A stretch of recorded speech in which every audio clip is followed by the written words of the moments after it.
Assalamualaikum warahmatullahi wabarakatuh. Jumpa lagi di channel Profesor KW. Nah, pada video kali ini kita akan membahas bagaimana cara melakukan uji one way ANOVA dengan menggunakan aplikasi IBM SPSS. Nah, sebelum kita masuk ke praktiknya, ada baiknya kita bahas dulu konsep dasar daripada uji one way ANOVA tersebut. Nah, uji one way ANOVA merupakan bagian daripada analisis of varian ataupun ANOVA. Nah, di mana ANOVA ini adalah salah satu dari bagian dari alat statistika parametrik yang digunakan untuk menguji apakah ada perbedaan dari rata-rata dua ataupun lebih sampel yang akan dibandingkan. Nah, karena ANOVA ini bagian daripada statistik parametrik, maka oleh karena itu data-data ataupun data dari sampel yang kita kumpulkan itu minimal harus berjumlah 30.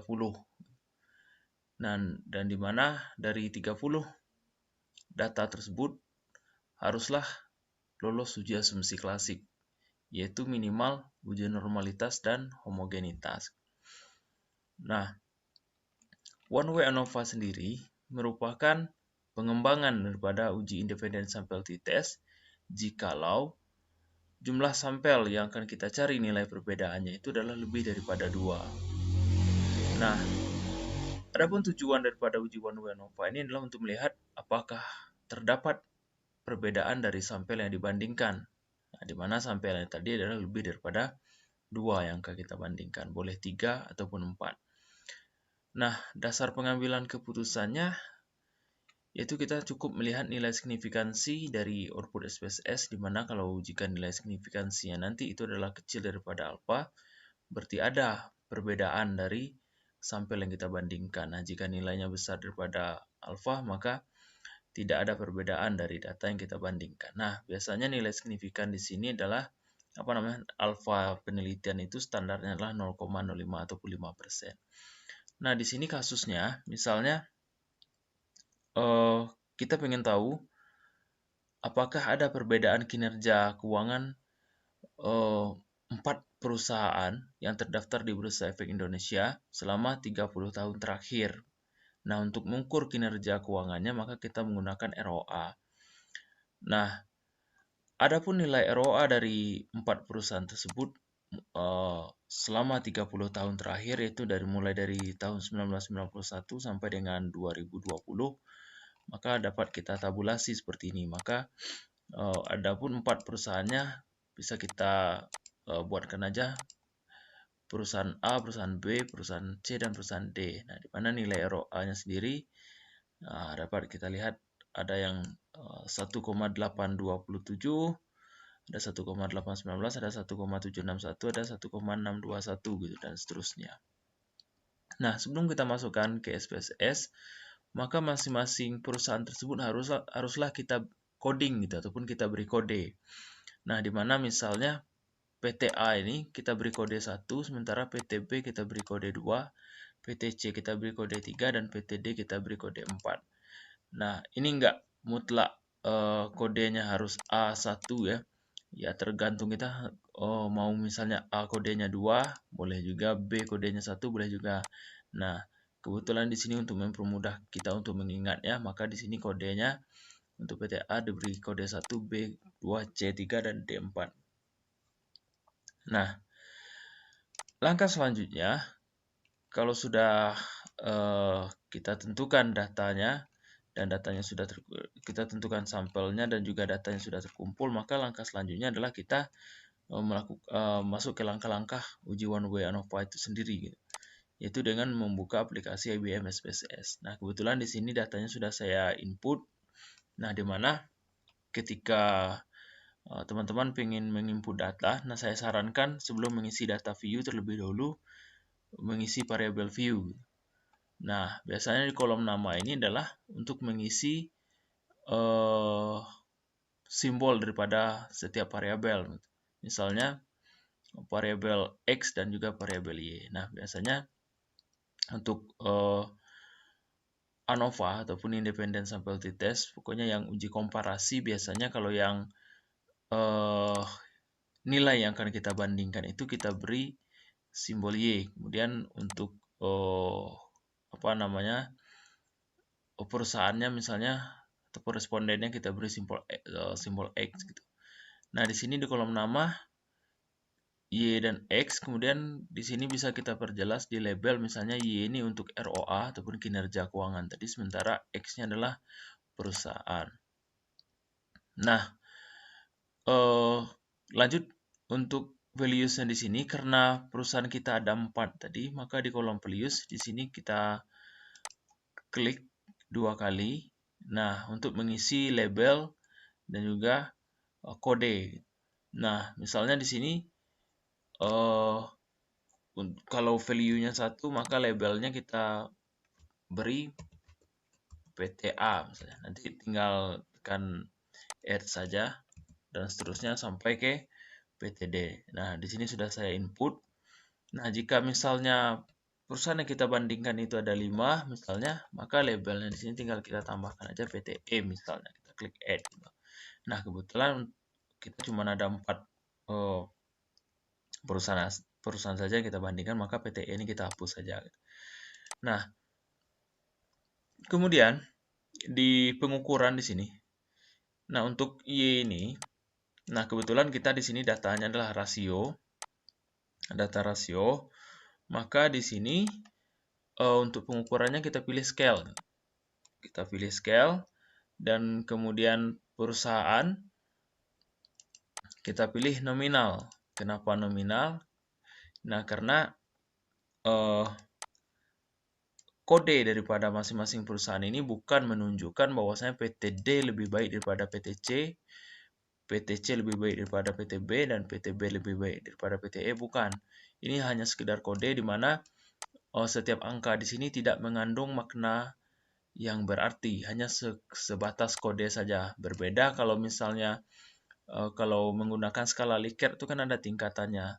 Sangat tidak baik, misalnya tidak baik, baik, dan sangat baik. Nah, di mana sangat baik tentu saja kodenya paling tinggi gitu. Nilainya paling tinggi 4, misalnya 4, 3, 2, 1. Nah, di sini murni hanya untuk kode saja untuk membedakan perusahaan. Nah, maka data tersebut sebenarnya adalah multinomial gitu. Namun di SPSS ini multinomial itu tidak ada, tetapi adanya cuma nominal. Nah, kalau misalnya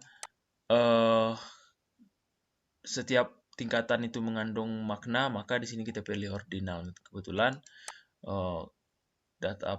kode tersebut tidak mengandung makna yang berarti murni cuma kode saja. Nah, untuk desimal sendiri, untuk ROA tadi, nah di sini karena ada 3 angka di belakang koma, maka desimalnya di sini kita buatkan 3 gitu. Kalau 2, maka tinggal kita kurangkan saja. Kalau tidak ada komanya, maka kita nolkan saja. Nah, tergantung berapa banyak angka di belakang koma. Nah, setelah kita mengisi variabel view, nah selanjutnya boleh kita mengisi data view lagi. Nah, untuk data view sendiri, di sini sudah muncul Y dan juga X. Nah, di mana di sini Y-nya menandakan dia scale ataupun rasio ataupun interval. Nah, di sini kalau ada bulat 3 seperti ini berarti dia nominal. Nah, kalau dia berjenjang berarti dia ordinal. Nah, selanjutnya untuk menginput data, di sini kita menginputnya per perusahaan.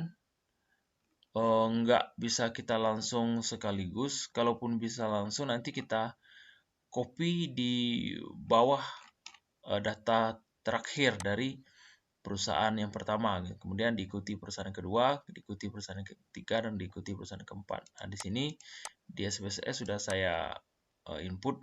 Nah, di sini 30 perusahaan pertama itu adalah kode 1, berarti 30 perusahaan pertama adalah PTA karena kodenya 1 gitu. Kemudian 31 sampai ke 60. Nah, di sini berarti dia adalah PTB karena kodenya 2 dan seterusnya gitu. 60 sampai ke 90 berarti dia adalah data daripada PTC, dan 91 sampai 120 berarti dia PTD gitu. Nah, begitu cara input datanya.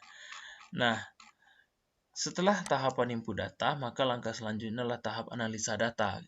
Nah, untuk menganalisa data gampang sekali, tinggal kita pilih klik analyze, kemudian kita pilih compare-ments, kemudian di sini pilih one way ANOVA. Nah, untuk ROA sendiri ataupun variabel Y itu kita masukkan ke dependent list, kemudian untuk variabel X di sini perusahaan kita isi ke faktor list. Nah, di sini kita klik post hoc, di sini kita tinggal centang Turki, klik continue, klik option, kemudian di sini kita centang deskriptif, klik continue, klik OK. Nah, kita tunggu beberapa saat, nah hasilnya sudah keluar. Nah, dari hasil ini, di sini dia memunculkan berapa output? 1, 2, 3, 4 output. Nah, keempat output ini akan kita analisis. Kebetulan untuk datanya sudah hasil SPSS-nya sudah saya copy ke Word. Nah, sekarang kita akan bahas satu persatu dari output tersebut. Nah, output yang pertama di sini yaitu adalah deskriptif ya, deskriptif. Maka di sini kita akan membahas deskriptif dulu gitu. Nah, tujuan daripada tabel ataupun output deskriptif ini adalah untuk melihat perbedaan rata-rata nilai ROA dari 4 perusahaan yang kita bandingkan gitu. Nah, di sini dapat kita lihat.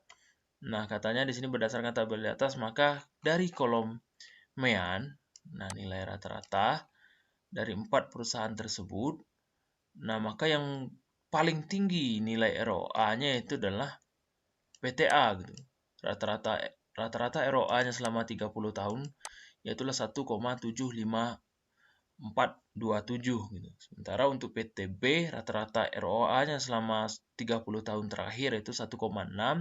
Ini hampir sama dengan PTC, dan PTD paling rendah nilai rata-rata ROA-nya selama 30 tahun terakhir.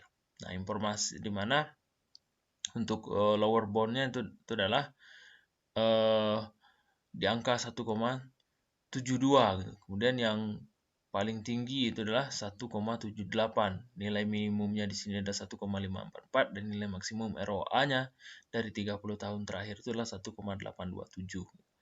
Nah, itu informasi yang diberikan dari tabel deskriptif. Nah, kemudian lanjut ke output yang kedua, yaitu di sini dia memunculkan ANOVA.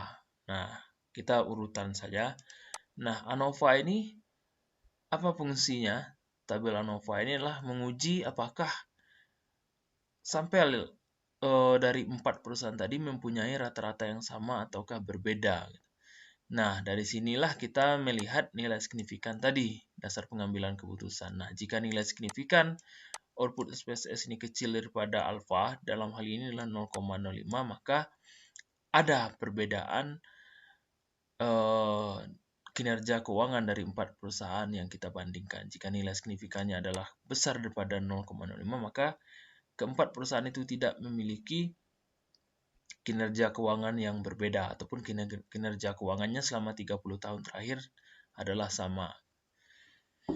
Nah, terlihat jelas bahwasanya nilai signifikannya di sini yaitu sebesar 0,000. Di depan ini sebenarnya ada 0. Nah, kebetulan di SPSS kalau 0 di depan ini tidak dimunculkan, tidak ditampilkan. Nah, maka nilai tersebut sudah pasti kecil daripada 0,05, maka dapat disimpulkan bahwa kinerja keempat perusahaan yang kita bandingkan tadi berbeda secara signifikan. Nah, output yang ketiga yaitu dari post hoc test tadi yang kita centang berdasarkan nilai Turki tadi ya. Di sini multiple comparisons ini memberikan informasi kelompok mana saja yang nilai rata-rata ROA-nya ataupun kinerjanya sama dan tidak sama. Nah, dari sini nanti kita bisa mendapatkan informasi antara PTA dan PTB atau berbeda atau tidak kinerjanya. PTA dan PTC bagaimana, PTA dan PTD bagaimana, kemudian seterusnya PTB dengan PTC bagaimana kinerjanya, sama atau tidak, dan seterusnya. Nah, di sini dapat kita lihat, nah di sini muncul 4 kolom ya. Ada 4 tabel ataupun kolom. Di sini ada PTA, PTB, PTC, dan PTD. Di sini kita bisa melihat perbandingan nilai ROA antara PTA dengan PTB dan juga PTA dengan PTC, PTA dengan PTD, PTB dengan PTA, PTB dengan PTC, dan PTD dengan PTB dengan PTD, dan seterusnya.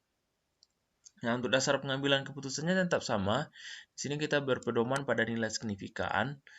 Nah, jika nilai signifikannya kecil daripada 0,05, berarti perusahaan tersebut berbeda kinerja keuangannya dengan perusahaan yang kita bandingkan. Nah, contohnya di sini PTA dengan PTB. PTA dengan PTB, di mana nilai signifikansinya di sini sebesar 0,00. Ya, berarti kecil daripada 0,05, berarti kinerja keuangan PTA dan PTB berbeda secara signifikan. Kemudian antara PTA dengan PTC, di sini kita dapatkan juga nilai signifikannya itu adalah sebesar 0,001. Ini juga kecil daripada 0,05, berarti PTA dan PTC memiliki kinerja keuangan berdasarkan ROA yang berbeda. Nah, antara PTA dan PTD juga nilai signifikannya kecil daripada 0,05, maka PTA pun kita bandingkan kinerjanya dengan PTD juga berbeda nilai signifikansinya, berbeda kinerja keuangannya. Nah, kemudian di sini di PTB kita bandingkan dengan PTA. Nah, PTB dengan PTA nilai signifikansinya di sini juga kecil daripada 0,05. Berarti PTB dengan PTA memiliki perbedaan kinerja yang signifikan. Nah, di sini sama sebenarnya dengan kita mencari perbedaan antara PTA dan PTB gitu. Nah, cuman perbedaannya di sini, nah di sini ada positif, ada negatif. Nah, ini memberikan informasi bahwasanya kalau nilainya positif, di sini misalnya untuk PTA dan PTB ini kan positif semua nih. Berarti yang lebih baik kinerjanya adalah PTA. Yang lebih baik kinerjanya adalah PTA karena perbedaannya adalah sebesar 0,08, 0,07 dan juga 0,2 gitu. Nah, berarti besar nilai daripada PTA dibandingkan PTB, PTC, dan PTD. Dan di sini antara PTB dan PTA di sini nilainya min 0,87, berarti kekurangan nilai ROA dari antara PTA dan PTB ini adalah min 0,08, berarti lebih besar nilai ROA daripada PTA gitu. Nah, untuk PTB dan PTC di sini kita dapatkan nilai signifikannya sebesar 0,957, di mana nilai tersebut besar daripada 0,05, maka antara PTB dan PTC tidak memiliki perbedaan kinerja yang nyata, secara nyata. Berarti yang ini tidak ada perbedaan. Nah, kalaupun ada perbedaannya, yaitu adalah lebih besar nilai ROA PTC cuman sebesar 0,009 perbedaannya gitu. Maka ini dinyatakan tidak signifikan gitu.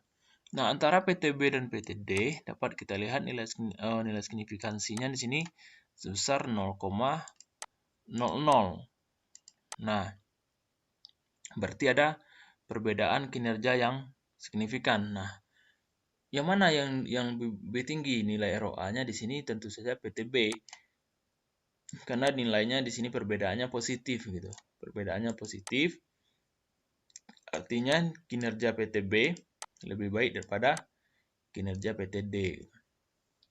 Nah, selanjutnya kita bandingkan PTC dengan PTA, PTB, dan PTD. Nah, di mana sebenarnya PTC dengan PTA dan PTB sudah kita bandingkan sebelumnya. Nah, nilainya sama. Kemudian antara PTC dan PTD ini yang belum kita bandingkan. Nah, antara PTC dan PTD ternyata terdapat perbedaan yang signifikan di sini. Nah, di mana nilai signifikannya kecil pada 0,05. Nah, maka nilai siapa yang lebih baik kinerjanya berdasarkan ROA? Tentu saja PTC, karena di sini nilainya positif. Perbedaan rata-ratanya itu adalah sebesar positif 0,12 gitu. Berarti lebih tinggi nilai ROA PTC gitu. Nah, antara PTD dan PTA, PTB, PTC sebenarnya sudah kita bandingkan sebelumnya. Nah, perbedaannya pun di sini 0,00 semua, berarti berbeda semua, dan di sini nilainya negatif semua. Negatif semua berarti PTA, PTB, PTC memiliki kinerja yang lebih baik dibandingkan dengan PTD. Nah, sekedar informasi, kalau yang ada perbedaannya secara signifikan di sini bisa kita lihat dari tanda bintang. Nah, di sini kan ada tanda bintang. Nah, kalau yang nggak ada perbedaannya seperti PTC dan PTB ini kan tidak memiliki tanda bintang di atas. Berarti dia tidak berbeda secara signifikan. Kalau antara PTA dan PTB aja ada bintang yang di atas, dia berbeda, dan seterusnya. Nah, kemudian output yang terakhir yang akan kita analisis adalah output dari homogeneous subset gitu. Nah, di sini kalau jumlah sampel kita itu ada 4, maka subset yang dikeluarkan oleh SPSS ini ada 3. Kalau jumlah sampel kita itu ada